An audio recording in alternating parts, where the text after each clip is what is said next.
അസ്സലാമു അലൈക്കും. നമുക്കിന്നൊരു മത്തൻ കറി ഉണ്ടാക്കാം. അതിനായിട്ട് ഞാൻ 2 കഷ്ണം മത്തൻ എടുത്തിട്ടുണ്ട്.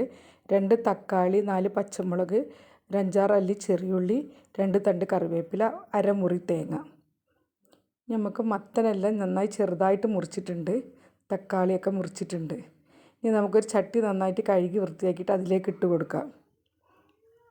മത്തൻ ഇട്ട് കൊടുക്കുക.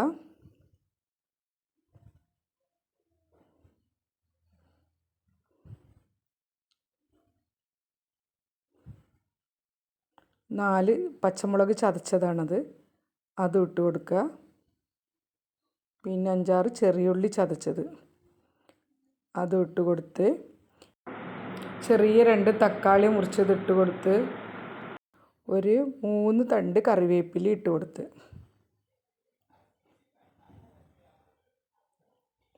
അതിലേക്ക് ഇനി ചെറിയൊരു സ്പൂൺ മഞ്ഞൾപ്പൊടി ഇട്ട് കൊടുത്ത്,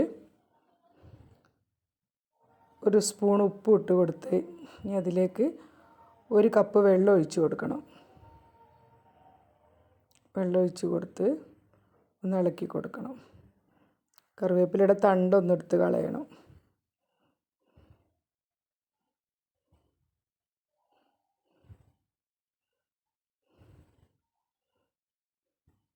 നന്നായിട്ട് ഇളക്കി കൊടുത്ത് നമുക്കിനി അടുപ്പിൽ വെച്ച് നന്നായിട്ട് നല്ല സ്പീഡിൽ തീ കത്തിച്ചിട്ട് നന്നായിട്ട് വേവിച്ചെടുക്കണം.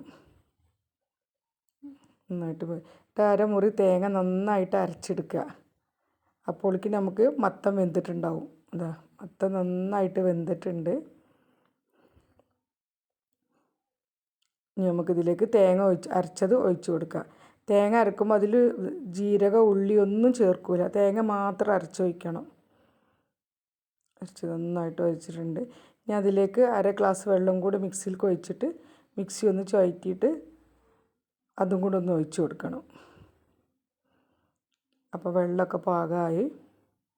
നല്ല കട്ടിയായിട്ടുള്ളൊരു കറിയാണത്. ലൂസാക്കരുത്, നന്നായിട്ട് നല്ല വെള്ളം പോലെ ആക്കരുത്.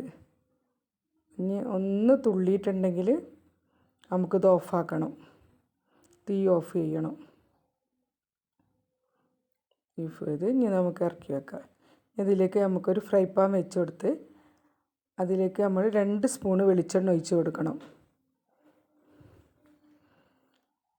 വെളിച്ചെണ്ണ ചൂടായി വരുമ്പോൾ ഒരു 1/2 സ്പൂണ് കടുക് ഇട്ട് കൊടുക്കുക.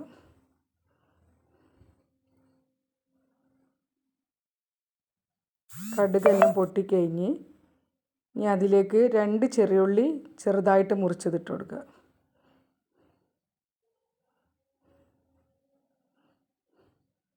ഇനി അതിലേക്ക് 2 തണ്ട് കറിവേപ്പിലയും ഒരു 4 ഉണക്കമുളകും വറ്റൽമുളകും അതും കൂടി ഇട്ട് കൊടുക്കണം. കൂടെ ഇട്ട് കൊടുത്തിട്ട് നന്നായിട്ടൊന്ന് വഴറ്റിയെടുക്കണം.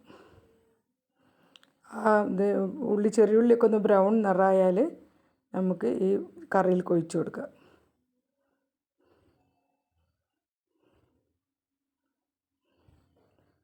നല്ല ടേസ്റ്റുള്ള കറിയാണ് മത്തൻ കറി.